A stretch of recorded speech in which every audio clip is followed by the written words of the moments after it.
आशा करता हूँ आप सब बहुत अच्छे होंगे। मेरा नाम है सिद्धांत अग्निहोत्री। स्टडी ग्लोस पे आपका बहुत बहुत स्वागत है। दोस्तों थोड़ा सा मैं आज एक हफ्ते बाद लेक्चर कर रहा हूँ। एक्चुअली मेरे पिताजी, जिनको मैं सबसे ज़्यादा प्यार करता था, उनकी डेथ हो गई है।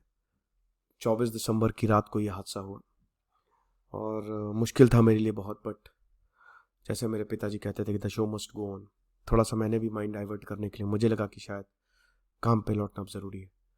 तो हम बात करेंगे कि चाइनीज़ जेट किस तरीके से अमेरिकन एयरक्राफ्ट से लड़ते लड़ते लड़ते बचा। जो J-11 है बच गया, अमेरिका का मिलिट्री एयरक्राफ्ट था, साउथ चाइना सी पे। बहुत बड़ी दिक्कत हो सकती थी। 29 दिसंबर की घटना है ये। अमेरिकन पैसिफिक कमांड, जो अमेरिका स्टेट का है, आर्म्ड फोर्सेस का है, और उन्होंने स्टेटमेंट जारी की है और उन्होंने यही बोला है कि 21 दिसंबर को people liberation army navy J-11 का फाइटर पायलट एक अनसेफ मैन्यूवर उन्होंने परफॉर्म किया और it was during an intercept of a US. आप समझ रहे हो, यानी कि एक तरीके से बाल बाल बचा है। आप गाड़ी चला रहे हैं, आपके सामने गाड़ी आ गई, लेकिन अब गाड़ी बड़ी बेतरतीबी से चला रहे हैं। ऐसे ही चाइना ने किया जिस तरीके से एयरक्राफ्ट चला रहे थे। तो एयरफोर्स RC-135 एयरक्राफ्ट, जो कि लॉफुली कंडक्ट कर रहे थे अपने रूटीन ऑपरेशन साउथ चाइना सी में, इंटरनेशनल एयर स्पेस, उसके साथ ये हादसा हुआ है। हो सकता है आपको ये सारी चीज़ें जो है वो थोड़ी सी अजीब लग रही है, ठीक है। तो ये देख सकते हैं आप, चाइना पूरा का पूरा हिसाब किताब, और इनके बगल में, इस पे भी हम आएंगे, ठीक है, थोड़ी देर में आएंगे इस पे, फिर मैं आपको इशू बताऊंगा। अब ये देख सकते हैं आप, स्टेटमेंट किस तरीके से रीड करता है कि in front end with in 20 feet of the nose of the RC-135। समझ रहे हो, जो नोज होती है ना, जो एयरक्राफ्ट का सबसे आगे वाला हिस्सा होता है, ये इसको नोज कहते हैं, ठीक है, सबसे आगे वाला हिस्सा होता है, ठीक है। और तो ये 20 फीट दूर था, ठीक है, 20 फीट। RC-135 को इवेजिव मैन्यूवर लेने पड़े, यानी कि बचाने के लिए। मैन्यूवर मतलब कंट्रोल, आप जैसे स्टीयरिंग घुमाते हो ना, मैन्यूवर, तो वैसे ही वही। तो बचाना पड़ा एक तरीके से, ताकि कोलिजन को बचाया जा सके। स्टेटमेंट ये बोलता है कि अमेरिका का स्टेटमेंट है ये, तो अमेरिका ने यही बोला कि देख सकते हो, हम इंडो पैसिफिक रीजन को फ्री करना चाहते हैं और हम उसको ओपन करना चाहते हैं, क्योंकि चाइना बोलता है ये हमारा है। अब चाइना ने अभी तक रिएक्ट नहीं किया, ठीक है। चाइना, हम सबको पता है, साउथ चाइना सी अपनी टेरिटरी जो है वो मानता है। आ जाते हैं साउथ चाइना सी पे वापस, क्योंकि देखिए इसके बिना ना लेक्चर आप समझेंगे नहीं। हालांकि मैंने कई बार साउथ चाइना सी पे लेक्चर लिए हैं। तो देखो बेटा, अगर साउथ चाइना सी की बात करें, हम इस डिस्प्यूट की बात करें, तो चाइना कहता है ये पूरा हमारा है। अभी आपको पता है कि अमेरिका का जो वॉरशिप था वो लगभग पार्सल आइलैंड, जो कि साउथ चाइना सी में, वहां आ गया। तो चाइना ने बोला निकल लो बहुत तेजी में। चाइना पूरा साउथ चाइना सी पे क्लेम करता है, पूरा का पूरा, कि ये हमारा है और तुम कुछ भी नहीं कर सकते। जो करेंगे हम करेंगे। अरे यार एक मिनट, ये रहे ना साउथ चाइना सी, जो करेंगे हम करेंगे। याद रखिएगा, ब्लू में लैंड्स हैं और ये जो आपको क्रीम कलर में दिख रहा है ना, ये ओशंस हैं, ठीक है। ताइवान, फिलीपींस, ब्रुनेई, मलेशिया और वियतनाम ये बोलते हैं अरे क्या बोल रहे हो सर, ऐसा नहीं है। देखिए साउथ चाइना सी में वैल्यूएबल गैस डिपॉजिट्स हैं, ऑयल डिपॉजिट्स हैं। तो चाइना अगर इसको, क्योंकि अभी तो साउथ चाइना से किसी का नहीं है, लेकिन चाइना इस पे बेसेस बना रहे जितने भी आइलैंड्स हैं, तो चाइना यही चाहता है कि सब कुछ हमारा हो जाए। समझ रहे हो। और बहुत इंपॉर्टेंट है, क्योंकि South China Sea basically is an arm of western Pacific Ocean. भाई ये वेस्ट में पैसिफिक ओशन का जो वेस्ट पार्ट है, वो साउथ चाइना सी उसका बहुत हाथ है एक तरीके से, यहां तक जाता है। सारे सीज, सारे शिप्स यहीं तक जाते थे। तो अगर चाइना ने इस पर क्लेम करना शुरू कर दिया, तो बहुत, क्लेम तो करता ही है, कंट्रोल करना शुरू कर दिया तो बहुत दिक्कत होगी, है ना। ईस्ट, वियतनाम के ईस्ट और साउथ में है, समझ रहे हो ना, ये है आपके साउथ ईस्ट साउथ, ठीक है। इस तरीके से डायरेक्शंस, आई होप, देखो बेटा डायरेक्शंस देखो, नॉर्थ, साउथ, वेस्ट, ईस्ट, याद रखो, ठीक है ना। तो इस तरीके से आपको याद रखना पड़ेगा, ठीक है ना। और डायरेक्शंस याद करना बहुत ज्यादा जरूरी है मैप में, ताकि आप समझ सकते हो। ताइवान स्ट्रेट से कनेक्टेड है ये, अगर हम ईस्ट चाइना सी की बात करें, और लुजोन स्ट्रेट से कनेक्टेड है फिलीपींस से। ठीक है, तो फिलीपींस, मलेशिया, ब्रुनई, आप देख ही सकते हो, फिलीपींस, ताइवान, मलेशिया, ब्रुनई, सारे के सारे देश जो है इसे बॉर्डर है। तो बड़ा इंपॉर्टेंट है ये, बहुत इंपॉर्टेंट है ये, है ना। और क्योंकि ये इंडियन ओशन और पैसिफिक ओशन को लिंक करता है, कनेक्ट करता है, तो ये तो बहुत ही एक तरीके से सारा ट्रेड यहीं से होता है। जैसे अटलांटिक का यूरोप में इन्फ्लुएंस है ना, और पूरी दुनिया में इन्फ्लुएंस है, वैसे साउथ चाइना से क्या एशिया में इन्फ्लुएंस है ना, क्योंकि सब ट्रेड यहीं से होता है। अब यूनाइटेड नेशन कॉन्फ्रेंस ट्रेड और एक डेवलपमेंट की अगर बात करें, तो जो 1/3 ग्लोबल शिपिंग ट्रेड है वो यहां से पास होता है, 33%, यानी कि ट्रिलियंस ऑफ डॉलर्स बनते हैं। अब साउथ चाइना सी में क्या डिस्प्यूट है? सबसे पहले जो पार्सल आइलैंड्स है, जो कि चाइना, ताइवान और वियतनाम तीनों ही क्लेम कर रहे हैं। फिर स्प्रैटली आइलैंड है, जो कि चाइना, ताइवान, वियतनाम, ब्रुनई और फिलीपींस क्लेम कर रहे हैं। अब समझ रही, ये सब अगल बगल साउथ चाइना सी में ही लोकेटेड है, ठीक है ना। देन स्कैरबरो शोल है, जो कि फिलीपींस, चाइना, ताइवान, इसमें आपको चाइना जरूर आएगा हर जगह। और आप 2010 के बाद से चाइना जो है ना, जो अनहैबिटेड आइलैंड्स है, यहां पे जहां पे कोई रह नहीं रहा है, चाइना को लग रहा है खाली जमीन है तो कब्जा कर लो इस पे, उनको ये आर्टिफिशियल आइलैंड्स बना रहा है, समझ रहे हो। चाइना अपना साइज और स्ट्रक्चर दोनों ही चेंज करता जा रहा है। एयर स्ट्रिप्स बना रहा है, पार्सल और स्प्रेटली। अब ये किसी का नहीं है, आप विश्वास कर सकते हो कि एक आइलैंड जो किसी का नहीं है, पूरी दुनिया ने बोला कि, कहते हैं ना कि वो घर पे ताला मार दो, अभी जब डिसीजन आ गया तब देखेंगे, उस पे अगर कोई इंसान कब्जा करके बैठ जाए तो ये हिसाब किताब है, समझ रहे हो। तो बहुत डिस्प्यूट है। भारत का स्टैंड यही है कि अभी भारत इसमें पार्टी नहीं है, लेकिन भारत बोलता है कि जो चाइना कर रहा है वो गलत है, ठीक है।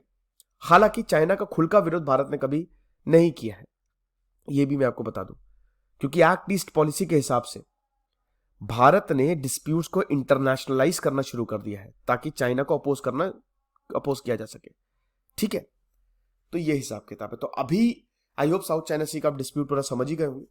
तो चाइना ने अभी जो है वो रिएक्ट नहीं किया, ये आप देख सकते हैं 21 दिसंबर की घटना है ना, और अनसेफ इंटरसेप्ट रहा है ये, ठीक है। J11 का इनका अमेरिका का मिलिट्री कमांड आप देख ही सकते हैं कहां कहां पे है। ये पूरी दुनिया में अमेरिका का मिलिट्री कमांड जो है वो फैला हुआ है।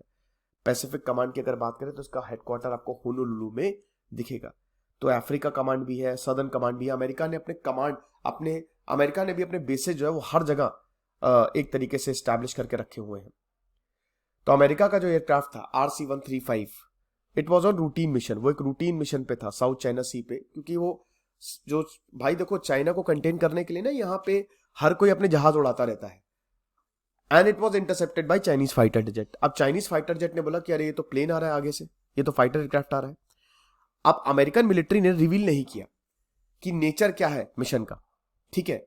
अब RC-35 वो C-135 जो कि बहुत ही एडवांस एक तरीके से है, तो उसका मॉडिफाइड वर्जन है। तो ये चीज है। अब ये बेसिकली रिकॉनेसा मिशंस के लिए यूज होता है, और इनकी कोई ऑफेंसिव कैपेबिलिटीज नहीं है, सर्च वर्च के लिए होता है।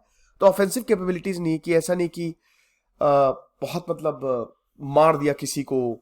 आप ऑफेंसिव समझते हो ना कि मिसाइल फायर कर ली, तो आपके पास कोई ऑप्शन नहीं। अगर चाइना का एयरक्राफ्ट हमला कर देता तो ये एयरक्राफ्ट खत्म हो जाता, पायलट मर जाता, क्योंकि वो हमला नहीं कर सकता, है ना। अब चाइनीज फाइटर जेट की भाई J11 है, ये फाइटर प्लेन है प्रॉपर, जो कि रशियन सुखोई Su-27 का पूरा एयरफ्रेम यूज करता है, ठीक है। और 4 मिसाइल थी इसके पास, 4 मिसाइल, आप समझ सकते हो। J11 ने it pulled up to the side of Boeing, वो साइड में आया और उसके पास साइड में आके एकदम फ्रंट में आ गया, जैसे आप मूवीज में देखते हो। तो एक तरीके से कोलिजन होने ही वाला था, और ये तो अमेरिकन एयरक्राफ्ट ने साइड में बच गई है, साइड से निकाल लिया, 20 फीट खाली दूर बचा था, वरना गया। ये हिसाब किताब है। तो अमेरिका यही कहता है कि चाइना का जो इंटरसेप्ट है, इसकी वजह से कोलिजन जो है वो हो सकता था। शी जिनपिंग यही बोलती है कि अमेरिका की ही गलती है। खैर देखिए, आपको पता है कि ताइवान में अमेरिका, नैन्सी पेलोसी गई, चाइना ने कुछ नहीं किया, और चाइना इस समय अमेरिका से बहुत ज्यादा गुस्से में खोरियाया हुआ है। और हम सबको पता है कि अमेरिका ने तकरीबन 71 वॉरप्लेन, 7 शिप्स भेज दिए थे, जो ड्रिल हो रही है ना ताइवान में। ये बिल्कुल भी चाइना को जो है वो पसंद नहीं है, और कई बार चाइना जो है वो धमकाता रहा है, और चाइना अमेरिका के भी आरोप लगाता रहा है कि आपकी वजह से जो टेंशन्स हैं वो बहुत ज्यादा बढ़ गई हैं, इसमें हमारी कोई गलती नहीं है। और ये पहला इंसिडेंट नहीं, ऑस्ट्रेलिया ने भी चाइना पे इसी तरीके का आरोप लगाया था। जो ऑस्ट्रेलिया एयरफोर्स का P-8 मैरीटाइम सर्वेलेंस एयरक्राफ्ट है, अगेन 26 मई को सेम घटना थी, वो J-16 फाइटर पायलट था। देखिए चाइना क्या करता है, अगर वो दूर से देख लेता प्लेन आ रहा है, साउथ चाइना सी में आ रहा है, तो अपने फाइटर प्लेन को भेज देता है कि उड़ा दो, कुछ भी करेगा इसको मार के भगाओ भगाओ। होता नहीं है कि अगर आपके एरिया में कोई भी आ रहा है, हमारे एरिया में कैसे, चलो निकालो बंदूकें, ऐसा हिसाब किताब है। तब Australian prime minister Anthony Albanese ने बोला था कि क्या है भाई, हम सिर्फ ऐसे ही जा रहे थे, टहलने जा रहे थे, देखने जा रहे थे, रूटीन मैरीटाइम सर्विलेंस एक्टिविटीज है, कुछ चीजें एक्सेप्टेड है, तो हम ऐसे देख रहे थे कि सब कुछ ठीक है कि नहीं, आप हमको आके धमका रहे हो, आप हमको मार रहे हो, ऐसा थोड़ी ना होगा। चाइनीज एयरक्राफ्ट में फ्लेयर्स तब रिलीज वार्निंग होती है, ये ठीक है, ये हिसाब किताब है। तो मुश्किल रहा है, और 1970 से 1970 से ये चीजें जो है वो है, ये मैं आपको बता ही चुका हूं। तो अब इस पे तो मैं, ये आप देख सकते हो, पार्सल आइलैंड, स्कैरबरो शोल और स्प्रेटली आइलैंड, और ये डैश लाइन है, ठीक है ना, चाइना की। ये कहता है कि इधर वाला एरिया पूरा हमारा है, ठीक है, ये डैश लाइन बेसिकली चाइना कहता है सभी हमारा है। तो ये स्वीपिंग क्लेम जो कहता है चाइना का, और चाइना कहता है कि हमारा एक्सक्लूसिव इकोनॉमिक जोन है, यानी कि जो भी इकोनॉमिक एक्टिविटी होगी वो हमारी ही होगी, बाकी देश यहाँ पे दिखे ना, बाकी देशों का कोई राइट नहीं है यहाँ पे कुछ भी करने के लिए, ठीक है, ये चीज है। तो claim south east Asian countries ने, भाई जाहिर सी बात है उनका भी इसमें हक है। 2016 में परमानेंट कोर्ट ऑफ आर्बिट्रेशन जो कि हेग में है, उन्होंने ही बोला कि इसको UNSCLOS यूनक्लॉस के अंदर लेके आओ, और फिलीपींस के फेवर में इसको रूल किया।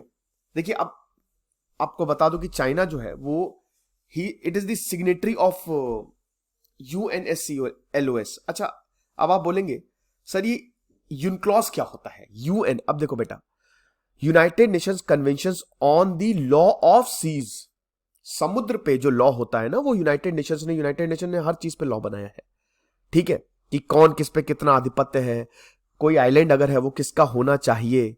1982 में बेसिकली इट वाज रिफ्लेक्टेड, है ना।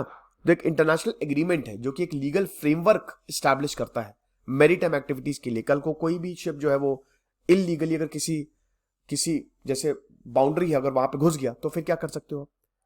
तो it is known as the law of the सी।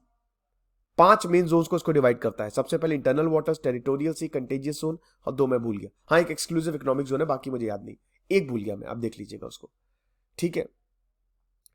तो ये हिसाब किताब है। तो चाइना जो है वो बेसिकली सिग्नेटरी है, और टेंशन जो है वो बहुत ज्यादा एस्केलेट हुई है। अब हम सबको पता है कि अमेरिकन स्पीकर नैंसी पेलोसी गई, और वहीं से फिर चाइना, अगर अमेरिका कुछ भी करेगा तो चाइना प्रॉब्लम क्रिएट करेगा, ये आप समझिए। और हम सबको पता है कि अमेरिका ने इस पे काफी आपत्ति पे जताई थी, और नैंसी पेलोसी पे मैंने लेक्चर्स भी किया, आप देख लीजिएगा आराम से। तो लेटेस्ट इंसिडेंट जो है वो वही एस्केलेशन का ही पार्ट है, और अमेरिका अब परेशान हो चुका है एक तरीके से, क्योंकि चाइना की जो ग्रे जोन एक्टिविटी टैक्टिक्स है ना, ठीक है, बेसिकली कि तुम मेरे एरिया में होगे तो मारेंगे तुमको, तो बड़ा मुश्किल है। अब आपको बता दूं कि ये वही ग्रे एरिया कहते हैं ना, ये ग्रे एरिया पे नहीं आना है।